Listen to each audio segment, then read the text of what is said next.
إن الحمد لله نحمده ونستعينه ونستغفره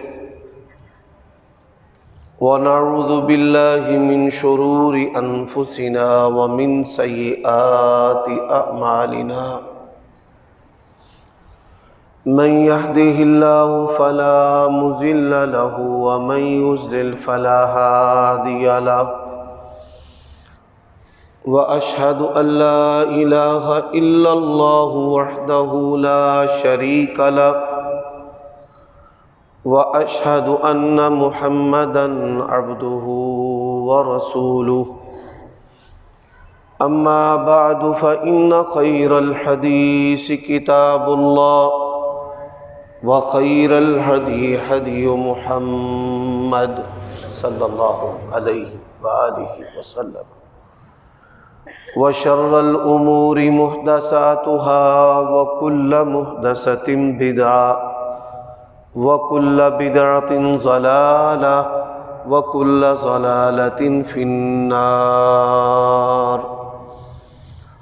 اللهم صل وسلم على نبينا محمد وبارك وسلم وصل عليه أعوذ بالله من الشيطان الرجيم يا أيها النبي إنا أرسلناك شاهدا ومبشرا ونذيرا وداعيا إلى الله بإذنه وسراجا منيرا۔ عیوب اور نقائص سے منزہ و پاکیزہ تمام قسم کی حمد و ثنا اللہ وحدہ لا شریک لہ کے لیے، اور درود و سلام شفیع للمذنبین خاتم النبیین رسول کریم رؤوف الرحیم صلی اللہ علیہ وآلہ وسلم کی ذات اقدس پر۔ گزشتہ خطبات سے آپ نبی علیہ الصلاۃ والسلام کی مقدس سیرت یہ موضوعات سماعت فرما رہے ہیں۔ گزشتہ سے پوستہ نبی علیہ الصلاۃ والسلام نے فرمایا کہ میرے 5 نام ہیں۔ دیگر نبی علیہ الصلاۃ والسلام کے جو نام اور اوصاف ہیں ان میں یہ 5 نام سب سے بڑھ کر ممتاز ہیں، اور ان 5 ناموں میں آپ صلی اللہ علیہ وآلہ وسلم کا جو نام محمد ہے وہ سب سے بڑھ کر ہے، کیونکہ وہ کلمہ طیبہ اور کلمہ شہادت کا حصہ ہے، لا الہ الا اللہ محمد الرسول اللہ۔ اب نبی علیہ الصلاۃ والسلام کے 5 نام فرمایا، انا محمد، انا احمد، انا الماہی الذی یمحو اللہ بی الکفر، انا الحاشر الذی یحشر الناس علی قدمی، انا العاقب الذی لیس بعدہ نبی۔ فرمایا میں محمد ہوں صلی اللہ علیہ وآلہ وسلم، میں احمد ہوں صلی اللہ علیہ وآلہ وسلم، انا الماحی، میں مٹانے والا ہوں، اللہ تبارک و تعالی نے میرے ذریعہ کفر کو مٹایا ہے۔ اب گزشتہ خطبہ جمعہ میں نے یہ بیان کیا تھا کہ کفر کی بنیادی طور پر 2 قسمیں، ایک کفر وہ ہے جس سے مراد کبیرہ گناہ ہے، نافرمانی، جس سے انسان فاسق و فاجر تو بن جاتا ہے لیکن دائرہ اسلام سے خارج نہیں ہوتا، اور ایک کفر کی قسم وہ ہے جس سے انسان دائرہ اسلام سے خارج ہو جاتا ہے۔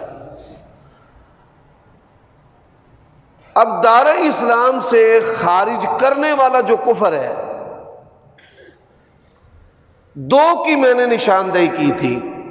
پہلا کفر ہے جو الحاد ہے، کہ اللہ تبارک و تعالیٰ کو نہ ماننا، اس کے نبیوں کو تسلیم نہ کرنا، اس کی شریعتوں اور اس کی کتابوں کو قبول نہ کرنا، اس کو بے دین، لا مذہب، دہریہ، کمیونسٹ، ان الفاظ کے ساتھ ہمارے معاشرے کے اندر تعبیر کیا جاتا ہے اور بیان کیا جاتا ہے۔ دین اسلام وہ واحد دین ہے کہ جس نے اللہ تبارک و تعالیٰ کی ربوبیت پر، الوہیت پر اور اس کے وجود پر سب سے زیادہ روشن مضبوط دلائل جو ہے وہ دیے۔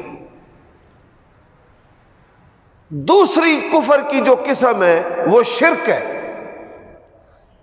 اللہ تبارک و تعالیٰ کی ذات کے ساتھ کسی کو شریک بنانا، جیسے یہودیوں کا یہ نظریہ ہے کہ دو الہ ہیں، عیسائیوں کا عقیدہ ہے کہ تین الہ ہیں، اور جو ہندو ہیں بتوں کے پجاری ہیں، 1 کروڑ بھگوان کے لگ بھگ ان کے معبود ہیں جن کی وہ پرستش و پوجا کرتے ہیں، خیر کے لیے بھی اور شر کے لیے بھی۔ اور اسی طرح جو آگ کی پرستش و پوجا کرنے والے ہیں ان کے بھی 2 الہ ہیں، ایک یزدان ہے کہ جو اچھے کام کرتا ہے، اور ایک ہرمان ہے جو برے کام کرتا ہے۔ میرے بھائیوں دوستو، اس پر میں نے تفصیل سے عرض کیا کہ لو کان فیہما آلہۃ الا اللہ لفسدتا، اللہ خالق و مالک ہمارا ایک الہ ہے جو اس کائنات کو بنانے والا ہے اور چلانے والا ہے، اور وہ ایسا مدبر ہے کہ اس کی تدبیروں کو کوئی انسان جو ہے وہ نہ سمجھ سکتا ہے، اور نہ دنیا کے تمام انسان مل کر اس کے علم کو اپنے احاطے میں لا سکتے ہیں، وہ ایسا مدبر ہے۔ اب دوسری جو چیز کہ اللہ تبارک و تعالیٰ کی الوہیت میں، اس کی اسماء و صفات میں شریک بنانا، امت مسلمہ کے اندر اس نوعیت کا جو شرک ہے وہ سب سے زیادہ ہے، اور توہمات ہیں۔ اس پر میں قدر تفصیل کے ساتھ روشنی ڈالنا چاہتا ہوں۔ خوف کی 2 قسمیں ہیں، یہ بات یاد رکھیں، خوف کی وجہ سے لوگ شرک کرتے ہیں۔ خوف کی وجہ سے کیسے شرک کرتے ہیں؟ امید کی وجہ سے، خواہشات کی وجہ سے بھی لوگ شرک کرتے ہیں۔ اس پر میں قدر تفصیل سے آج کے خطبہ جمعہ میں آپ کے سامنے بیان کرنا چاہتا ہوں۔ اب خوف کس چیز کا ہے؟ پہلے تو ہم اس بات کی وضاحت کرتے ہیں کہ کون سا خوف جائز ہے اور کون سا خوف جائز نہیں ہے۔ کون سا خوف ہے کہ انسان اس کو اختیار کرے تو وہ دار اسلام سے خارج ہو جائے گا؟ سامعین محترم، ایک خوف ہے طبیعت کا خوف، انسان سانپ سے، کتے سے، درندے سے، شیر سے ڈرتا ہے، اور یہ جو خوف ہے یہ طبی خوف ہے۔ ایسے ہی حاکم کا، پولیس کا جو خوف ہے یہ طبی خوف ہے۔ اور ایک خوف ہے کہ جو صرف اللہ کے لیے کیا جا سکتا ہے، اللہ کے غیر کے لیے نہیں کیا جا سکتا، کہ میرا رزق بند کر دے گا، میری سانسیں مجھ سے کھینچ لے گا، مجھے تباہ و برباد کر دے گا، مصائب میرے اوپر ڈال دے گا۔ تو نبی علیہ الصلوۃ والسلام نے ہماری تربیت کیا کی ہے؟ عبداللہ ابن عباس کہتے ہیں اللہ کے نبی علیہ الصلوۃ والسلام نے فرمایا وَعْلَمْ، اس بات کو اپنے دل و دماغ میں پختہ بٹھا لے، پوری کائنات، تمام مخلوقات مل کر تجھے نقصان پہنچانا چاہے، اللہ نہ چاہے تو تیرا نقصان نہیں کر سکتے۔ یہ وہ خوف ہے، اور سب مل کر تجھے فائدہ دینا چاہے، اللہ نہ چاہے ڈاکٹر بڑے بڑے ماہر کھڑے ہیں اور دنیا کی بہترین جو مشینیں ہیں انسانوں کی خدمت اور علاج کے لیے وہ بدن کو لگی ہوئی ہیں، وینٹیلیٹر پر ہے، اللہ نے جب سانس کھینچ لیا ہے تو مصنوعی تنفس کی جو مشین ہے وہ بھی فائدہ نہیں دے سکتی۔ تو میرے بھائیوں دوستو، مصائب جو ہے اس کی وجہ سے لوگ غیر اللہ کے آستانوں پر جاتے ہیں کہ ہم یہ جو نعمتیں ہیں مل جائیں، اگر ملی ہے تو یہ نعمتیں چھنے نہ۔ اسی طرح نقصان کسی کو پہنچانے کے لیے یہ جو حسد ہے نا، نبی علیہ الصلوۃ والسلام نے فرمایا کہ حسد نیکیوں کو اس طرح کھا جاتا ہے کہ جس طرح آگ لکڑیوں کو کھا جاتی ہے۔ اللہ سے دعا کرنی چاہیے کہ یا اللہ ہمیں ہماری اولادوں کو حسد جیسی لعنت اور جرم سے محفوظ رکھنا۔ بس جس کے سینے میں آ گیا پھر وہ مخالف کو نقصان پہنچانے کے لیے ہر طریقہ واردات اختیار کرتا ہے۔ تو حسد کی وجہ سے انسان جرم کا بھی ارتکاب کرتا ہے، انسان شرک کا بھی ارتکاب کرتا ہے۔ اب نبی علیہ الصلوۃ والسلام جب ان کو یہ دعوت دیتے تھے لا الہ الا اللہ، تو اس کی ضرب کس پر پڑتی تھی؟ وہ عربی تھے، ان کو پتا تھا کہ لا الہ الا اللہ کا مطلب کیا ہے، کہ کوئی معبود نہیں سوائے اللہ کے۔ تو وہاں اس کا معنی ہے کوئی رزق دینے والا نہیں سوائے اللہ کے، کوئی اولاد دینے والا نہیں سوائے اللہ کے، کوئی زندہ کرنے والا نہیں سوائے اللہ کے، کوئی مصائب سے نجات دینے والا نہیں سوائے اللہ کے، اور کوئی عزت و ذلت کا شاہی کا مالک نہیں سوائے اللہ کے۔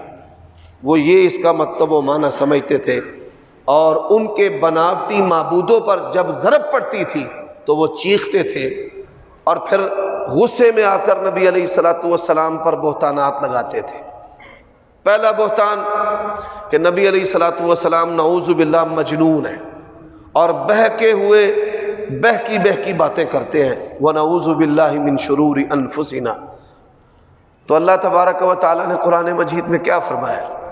فرمایا نون والقلم وما يسطرون ما انت بنعمت ربك بمجنون۔ تین قسمیں اللہ نے کھائی ہیں بغیر قسم کے اس کی بات سچی ہے۔ فرمایا مجھے نون کی اور قلم کی اور قلمیں جو حق لکھتی ہیں اس کی قسم ہے، آپ اپنے رب کی نعمت فضل کرم سے اس کے احسان سے مجنون نہیں ہیں۔ وہ نبی علیہ الصلوۃ والسلام پر یہ الزام لگاتے تھے کہ آپ پر کوئی جن طاری ہے۔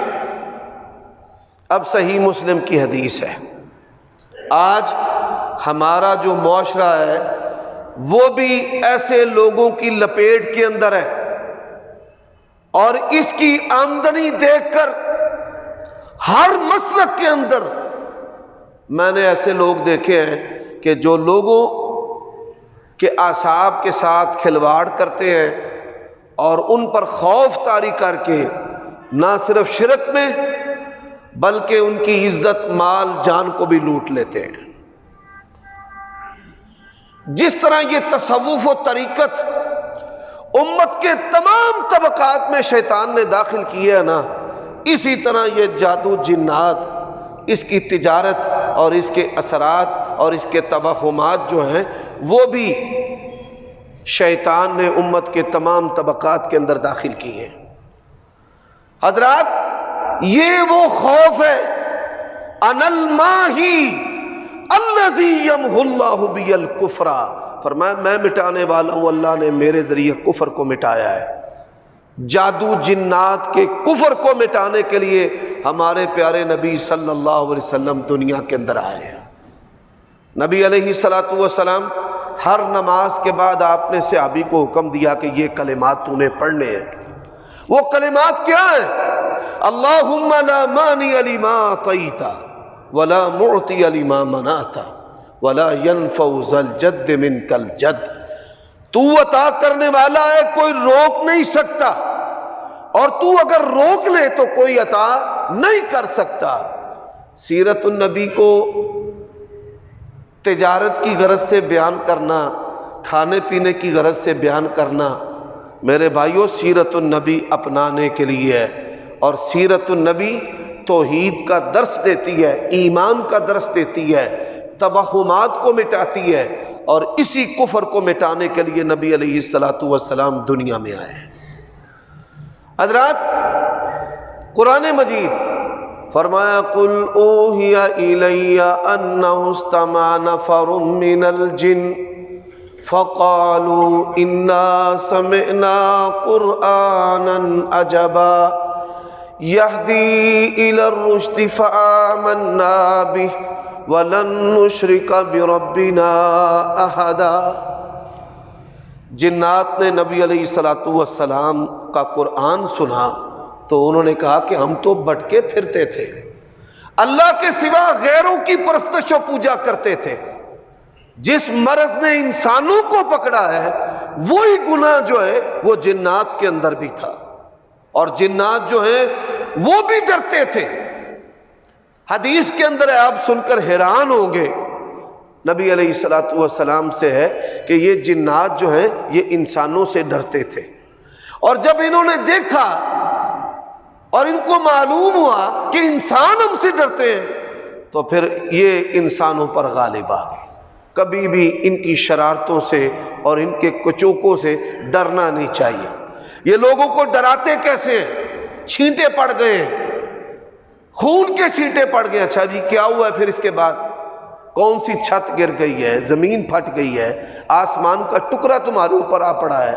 ان ساری باتوں سے شیاطین جو ہیں وہ بندوں کو خوف دلاتے ہیں، اور نبی علیہ السلام دنیا کے اندر یہ شیطانی خوف، یہ کفر مٹانے کے لیے ہے۔ اچھا نبی علیہ السلام کے بارے میں مشہور کر دیا کہ جن آپ پر طاری ہے جس وجہ سے نعوذ باللہ آپ مجنون ہیں، وہ جن آتا ہے تو نعوذ باللہ آپ بہکی بہکی باتیں کرتے ہیں۔ صحیح مسلم میں حدیث ہے،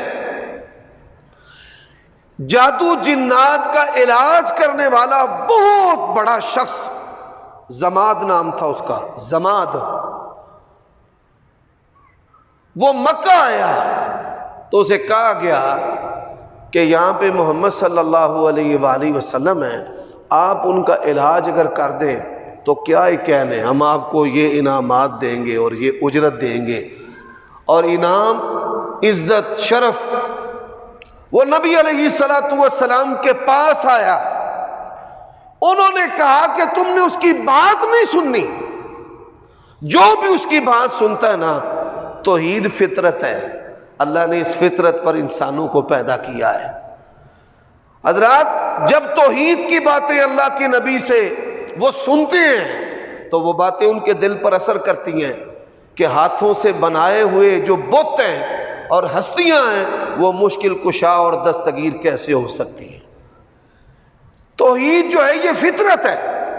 تو نبی علیہ السلام کے پاس جب وہ آیا نا تو نبی علیہ السلام نے کیا کہا، حضرات سنیں، فرمایا ان الحمد للہ نحمدہ ونستعینہ ونستغفر ونعوذ باللہ من شرور انفسنا ومن سیئات اعمالنا من یہدہ اللہ فلا مضل لہ ومن یضلل فلا ہادی لہ۔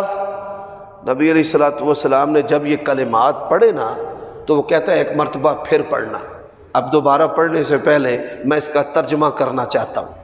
ان الحمد للہ نحمدہ ونستعینہ ونستغفرہ، تمام تعریفیں کس کے لیے ہیں؟ اللہ کے لیے۔ ان الحمد للہ نحمدہ، ہم اس کی تعریف کرتے ہیں، ونستغفر ونستعین، ہم اس سے مدد چاہتے ہیں، ہم اسی سے معافی طلب کرتے ہیں، ہم اسی سے توفیق مانگتے ہیں۔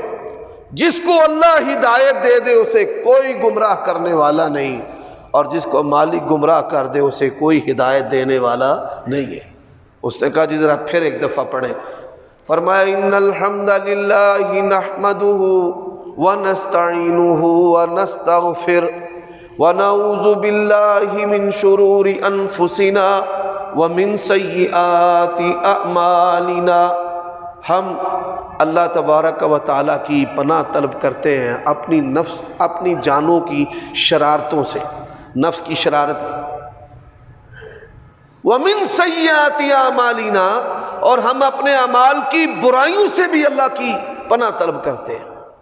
اچھا اس نے کہا پھر سنائیں۔ نبی علیہ السلام نے تیسری مرتبہ جب اس کو کلمات سنائے نا، وہ کیا کہتا ہے؟ اللہ کی قسم میں نے شاعروں کے کلام بھی سنے ہیں، میں نے منتریوں کے منتر بھی سنے ہیں، کاہنوں کے، میں نے ساحروں کے کلمات بھی سنے ہیں، جادوگروں کے کلمات سنے ہیں، کاہنوں کے کلمات سنے ہیں، شاعروں کے اشعار سنے ہیں۔ اللہ کی قسم ہے روئے زمین پر اس جیسے کلمات میں نے نہیں سنے۔ وہ کہتا ہے آپ کلمہ پڑھائیں اور مجھے مسلمان کریں۔ نبی علیہ السلام کا علاج کرنے کی غرض سے آیا، اپنا علاج کروا کے چلا گیا، اپنا علاج کروا کے چلا گیا۔ میرے بھائیوں، آج ہمارے معاشرے کے اندر ہمیں ہماری مائیں دودھ پلاتے اور سلاتے جنات سے ڈراتی ہیں، ہائے باؤ بلا آ گیا۔ اس کا نتیجہ کیا ہے؟ عالم بننے کے باوجود، پروفیسر بننے کے باوجود، مفتی اور شیخ الحدیث بننے کے باوجود وہ جو خوف ہے وہ ہمارے اندر سے باہر نہیں نکلتا، جو ہماری ماؤں نے ہمارے ذہنوں اور سینوں کے اندر بٹھا دیا ہے۔ صحابیات اپنے بچوں کو کیا سکھاتی تھیں؟ الحمدللہ الذی لم یتخذ ولدا ولم یکن لہ شریک فی الملک۔ ہمارا پروردگار ساری طاقتوں والا ہے، کوئی اس کی شاہی کے اندر شریک نہیں ہے۔ سب کچھ کرنا ہے تو رب نے کرنا ہے، رب کے خلاف کوئی کچھ کر سکتا نہیں، کر سکتا نہیں، کر سکتا کوئی۔ یہ کلمات سکھاتی تھیں اپنے بچوں کو، اور ہماری مائیں کیا سکھاتی ہیں؟ جو میری مائیں بہنیں ہیں وہ بھی اس بات پر غور کریں۔ اللہ کے نبی دنیا میں آئے ہیں کفر کو مٹانے کے لیے، اور ایسا خوف جو انسان کے اندر کفر پیدا کرے کہ میں نے یہ چھلا پہنا ہوا ہے ڈر جاتا ہوں، انگوٹھی پہنی ہوئی ہے رات کو میں بڑبڑاتا ہوں، میں نے تعویذ پہنا ہوا ہے، اور جب یہ تعویذ کھولے جاتے ہیں اللہ کی قسم ہے یہود و نصارہ بھی اس کفر میں پیچھے رہ جاتے ہیں۔ قرآن مجید کی آیات لکھ کر کہا جاتا ہے اس پر جوتے مارو۔ فرعون، شداد، حامان سے مدد مانگی جاتی ہے، اسماء مقدسہ کی توہین کی جاتی ہے، گندی اور پلید چیزوں کے ساتھ قرآن مجید کی آیات لکھی جاتی ہیں۔ یہ کون سا دین ہے اور کون سا ایمان ہے؟ اللہ کے لیے اس بات کو سمجھے کہ ہمارے پیارے نبی صلی اللہ علیہ وآلہ وسلم دنیا میں اس کفر کو مٹانے کے لیے آئے ہیں۔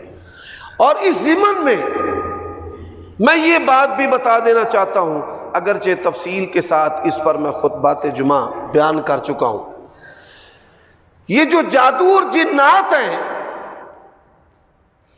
آپ کے گھر میں کرائسس آ گئے ہیں، بھائی اللہ کو پکاریں۔ مصیبتیں، نبیوں نے مصیبتوں میں کس کو پکارا ہے؟ اللہ کو۔ وَأَيُّوبَ إِذْ نَادَى رَبَّهُ أَنِّي مَسَّنِيَ الضُّرُّ وَأَنْتَ أَرْحَمُ الرَّاحِمِينَ۔ ایوب پکارنے والے ہیں، کسی بھی مسلک اور فرقے والے کو اس بات سے کوئی اختلاف نہیں ہے۔ انسان جب حق کو سمجھنے کے قریب آتا ہے، شیطان اس پر کئی وار کرتا ہے۔ ان شیطانی واروں میں ایک وار یہ بھی ہے کہ یہ دیوبندی کا ترجمہ ہے، یہ وہابی کا ترجمہ ہے، یہ بریلوی کا ترجمہ ہے، اور پھر ان چیزوں سے وہ ڈرا کر یہ سمجھتا ہے کہ میں حق اور دین کو نہ سمجھ سکتا ہوں نہ عمل کر سکتا ہوں، جڑا جتھے لگا ٹھیک لگا ہے۔ کسی کا بھی ترجمہ ہے اسے پڑھے، قرآن کو پڑھے، اس کے ترجمے کو پڑھے، کسی کا بھی ہے، وہ شیعہ کا ہے، وہ سنی کا ہے۔ جو قرآن مجید کے مقامات میں آپ کے سامنے رکھنے لگا ہوں، اللہ کی توفیق سے دنیا میں وہ ہاتھ پیدا ہی نہیں ہوئے کہ ان مقامات کے ترجمے میں وہ تحریف کر سکے۔ دنیا میں ایسا کوئی انسان آیا ہی نہیں کہ اس کا ہاتھ ان مقامات کے ترجمے میں تعریف کر سکے۔ وہ کیا ہے کہ حضرت ایوب علیہ السلام لاچار اور بیمار ہیں تو شفا کس سے مانگی ہے؟ حضرت موسیٰ علیہ السلام بھوکے ہیں۔ کیا شیعہ کیا سنی کوئی انکار کر سکتا ہے کہ قرآن میں یہ واقعہ نہیں ہے یا اس کا ترجمہ صحیح نہیں ہے؟ کئی دنوں سے بھوکے ہیں اور وہ روٹی کس سے مانگ رہے ہیں؟ ربی انی لما انزلت الی من خیر فقیر۔ تو کیوں خوف کرتا ہے مخلوق کا؟ اور جلا کر راکھ کر دوں گا اور ایسے کر دوں گا اور یوں ہو جائے گا۔ اس وقت یاد کر وہ دعا جو اللہ کے نبی نے ہمیں سکھائی ہے، اللہم اہدنی فیمن ہدیت وعافنی فیمن عافیت وتولنی فیمن تولیت وبارک لی فیما اعطیت وقنی شر ما قضیت فإنک تقضی ولا یقضی علیک۔ یا اللہ یہ مجھے ڈراتے ہیں، فیصلے تو کرتا ہے، مخلوق فیصلے نہیں کرتی۔ یہ نہیں فإنک تقضی، تیرا فیصلہ چلتا ہے۔ تو میرے بھائیوں دوستو، یہ جادو جنات جو ہیں، چار باتیں اپنے ذہن میں رکھ لیں۔ ایک تو ہوتا ہے جن کا طاری ہو جانا۔ عموماً جنات طاری ہوتے ہیں جو بندہ پیشاب پخانہ گندگی پاکی پلیدی کا لحاظ نہیں کرتا۔ شیطان جو ہے وہ نیک اچھے جنات وہ اس کو پکڑ لیتے ہیں۔ اسی طرح اللہ تعالیٰ ہمیں محفوظ رکھے، زنا اور جنسی برائی ایسی ہے کہ اس کا دماغ شیطانوں کی پکڑ میں رہتا ہے، یہاں سے پکڑ لیتا ہے شیطان۔ ایک ہے شیطان کا طاری ہونا، دورے بھی آ سکتے ہیں، دوروں کے علاوہ انسان کی سوچ اور دماغ اس کی پکڑ میں رہتا ہے اور وہ پھر اس کے تابع ہو کر کام کرتا ہے۔ اور میں نے گزشتہ خطبہ جمعہ میں بھی بتایا تھا کہ کئی گناہ ایسے ہوتے ہیں کہ انسان معاشرے سے بے پرواہ ہو جاتا ہے کہ میری اولاد کیا کہے گی، اس کو اس بات کی فکر ہی نہیں رہتی، لوگ کیا کہیں گے فکر ہی نہیں رہتی۔ ان گناہوں میں جنسی گناہ بھی ہے کہ جب شیطان اس کے دماغ کو پکڑتا ہے تو انسان مجنون اور دیوانہ ہو کر کے یہ گناہ کرتا ہے۔ حضرات، دوسری جو چیز ہے وہ سحر ہے، جادو ہے۔ جو جادو ہے اللہ نے قرآن مجید میں کہا ہے وَلَا يُفْلِحُ السَّاحِرُ حَيْثُ أَتَىٰ، یہ کبھی بھی کامیاب نہیں ہو سکتا۔ جادو کا علاج اللہ کا قرآن ہے۔ فرمایا وَإِذَا قَرَأْتَ الْقُرْآنَ جَعَلْنَا بَيْنَكَ وَبَيْنَ الَّذِينَ لَا يُؤْمِنُونَ بِالْآخِرَةِ حِجَابًا مَسْتُورًا۔ جب آپ قرآن کی تلاوت کریں گے ہم آپ کے درمیان اور جو آپ کے دشمن ہیں، شیاطین ہیں، انسان ہیں، ان کے درمیان اوٹ قائم کر دیں گے۔ صحیح مسلم میں حدیث ہے، نبی علیہ السلام نے فرمایا سورۃ بقرہ پڑھا کرو۔ سورۃ بقرہ، اس کے دنیا میں 3 فائدے ہیں اور آخرت میں بھی فائدہ ہے۔ آخرت میں فائدہ کہ یہ پڑھنے والے کے لیے سائبان بن جائے گی قیامت کی ہولناکیوں میں، اس کے لیے سائبان، اور اس کے لیے روشن کرنے والا کمکمہ بن جائے گی۔ اور دنیا کے اندر فرمایا فَإِنَّ أَخْذَهَا بَرَكَةٌ، جو پڑھے گا اس کے لیے برکت ہے اور جو چھوڑے اس کے لیے حسرت ہے کہ ہائے میں کاش اس کو پڑھتا اور اختیار کرتا۔ وَلَا يَسْتَطِيعُهَا الْبَطَلَ، فرمایا جو جادوگر ہیں، جو شیاطین ہیں، سورۃ بقرہ پڑھنے والے پر کبھی بھی غالب نہیں آ سکتے۔ ضروری نہیں کہ آپ ساری روزانہ پڑھیں، اگر کوئی روزانہ پڑھ سکتا ہے، ایک بڑا مسئلہ ہے۔ فرمایا نعمتان مغبون فیہما کثیر من الناس، دو نعمتیں ایسی ہیں کہ لوگوں کی اکثریت اس کی ناقدری کرتی ہے. ایک صحت ہے تو صحت کی ناقدری ہے، ایک فراغت ہے. ہر پاکستانی میں نے دیکھا ہے کہ اس کے پاس تقریباً 6-8 گھنٹے فارغ ہوتے ہیں، نیند کے علاوہ بھی، کام کے علاوہ بھی. بہت تھوڑے لوگ ہیں کہ جو زیادہ وقت کام کو دیتے ہیں. تو فارغ وقت ہونے کے باوجود جو ہے وہ ہم قرآن مجید کو نہیں پڑھتے. فرمایا اس کو چھوڑنا حسرت ہے، پڑھنا برکت ہے. ساری پڑھ سکتے ہیں، روزانہ ساری پڑھیں. آدھی پڑھ سکتے ہیں، آدھی پڑھیں. آپ ایک ربع پڑھ سکتے ہیں، ایک چوتھائی پڑھیں. کم از کم سورت بقرہ کا ایک صفحہ جو ہے وہ آپ کو اپنے گھر میں ضرور تلاوت کرنا چاہیے. وہ اللہ کے نبی نے ہمیں ساری پڑھنے کا پابند نہیں کیا. فرصت ہے ساری پڑھیں، آدھی پڑھیں. آدھی نہیں پڑھ سکتے، ایک ربع پڑھ لیں، چوتھائی حصہ پڑھ لیں. آپ ایک سپارے کا ایک پاؤ، ایک چوتھائی حصہ پڑھ لیں. وہ نہیں پڑھ سکتے، ایک ورق پڑھ لیں. ایک ورق نہیں پڑھ سکتے، سورت بقرہ جو ہے کم از کم گھر میں کام پر اس کا ایک صفحہ آپ کو تلاوت میں ضرور پڑھنا چاہیے کہ آپ اس کو پڑھتے پڑھتے ختم کریں. ہمارے پیارے نبی نے کہا ہے ان اخذھا برکہ، اس سورت کو پڑھنا برکت ہے. ایک کام میں نہیں، ہر چیز میں. صحت میں برکت، اولاد میں برکت، رزق میں برکت، میاں بیوی کے تعلقات میں برکت، جنسی قوت میں برکت. صحت جو ہے وہ انسان کی جنسی قوت پر بھی اثر انداز ہوتا ہے، توالد اور تناسل کے عمل پر بھی اثر انداز ہوتا ہے. اس لیے رسول اللہ صلی اللہ علیہ وسلم نے فرمایا لا یستطیع البطل، کہ جادوگر جو ہے وہ اس کے پڑھنے والے پر غالب نہیں آ سکتا. اس کو پڑھا کریں. اب تیسری بات جو ہے وہ ہے قرین. ہر شخص کے بائیں طرف شیطان ہے. شاید زندگی میں آپ پہلی مرتبہ یہ بات سنیں اللہ کے نبی کا بھی شیطان تھا علیہ السلام. وہ آپ پر حملہ آور ہوتا تھا، کبھی آگ لے کر حملہ آور ہوتا تھا آپ کو جلانے کے لیے. ایک دن نبی علیہ السلام نماز میں آگے بڑھے، فرمایا میرا جی چاہا کہ میں اس کو پکڑ لوں اور مسجد نبوی کے ستون کے ساتھ باندھ دوں. مجھے سلیمان علیہ السلام کی دعا یاد آ گئی، رب حب لی ملکا لا ينبغی لأحد من بعدی، کہ ان پر شاہی ان کے لیے خاص تھی، پھر میں نے چھوڑ دیا. آپ صلی اللہ علیہ وسلم کا جو قرین تھا وہ آپ کے تقوی، پرہیزگاری اور شخصیت سے متاثر ہو کر مسلمان ہو گیا. وہ مسلمان ہو گیا. نبی علیہ السلام کے علاوہ کسی کا شیطان مسلمان نہیں. یہ بڑا تجربہ کار ہے، بائیں طرف ہے، یہ حملہ آور ہوتا ہے ہمارے اوپر. تو قرین سے بچنے کے لیے صبح و شام کے اذکار اللہ کے نبی نے بتائے ہیں. اعوذ بکلمات اللہ التامات من شر ما خلق. یہ ایسے جو کلمات ہیں انسان صبح و شام کے اذکار سے قرین سے بچ سکتا ہے. اور جو چوتھی چیز ہے وہ نظر بد ہے. وَمِن شَرِّ حَاسِدٍ إِذَا حَسَدَ.